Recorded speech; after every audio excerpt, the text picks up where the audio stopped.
আমি বিয়ে করব। 18 বছরের দেখে একটা মেয়ে খুঁজে বের করো। আর যদি 18 বছরের না পাই? আচ্ছা তাহলে 9 বছরের 2টা অথবা 6 বছরের 3টা হলেই চলবো। বাবা আমাকে একটা চশমা কিনে দাও তো, আমি দূরের জিনিস খুব কম দেখি। ও আচ্ছা, তুই কি সূর্য দেখতে পারস? হ্যাঁ দেখি তো। তাহলে সূর্যের চেয়ে দূরে কি আছে আর দেখার মতো? আচ্ছা বাবা তুমি কি তোমার টাকা বাঁচাইতে চাও? হ্যাঁ অবশ্যই। আচ্ছা তাহলে আমাকে একটা বাইক কিনে দাও। কেন? বাইক কিনে দেবো কেন? কারণ বাইক কিনে দিলে জুতার ক্ষয় কম হবে, আর তোমার জুতা কেনার টাকাটাও বেঁচে যাবে।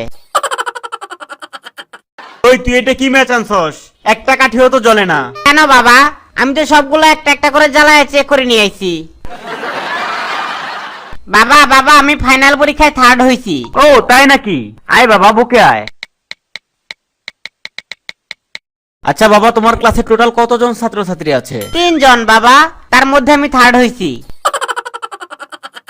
আচ্ছা শোন, তুই যদি এবারও পরীক্ষায় ফেল করিস তাহলে কিন্তু তুই আর আমাকে বাবা বলে ডাকতে পারবি না, বলে দিলাম কিন্তু। কিরে তোর রেজাল্ট কেমন হইলো? কিছুই তো বললি না। আমি খুবই দুঃখিত রফিক সাহেব। আচ্ছা চোর সম্পর্কে একটা ভালো উদাহরণ দিতে পারবি? হ্যাঁ পারবো তো।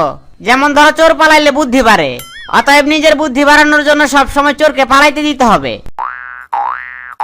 কিরে খোকা, পরীক্ষা কেমন দিলি? অনেক ভালো পরীক্ষা দিছি বাবা, শুধুমাত্র একটা উত্তর ভুল হয়েছে। আহ, খুবই ভালো কথা। বাকি সবগুলো সঠিক হয়েছে? না বাকিগুলো তো লিখতেই পারি নাই।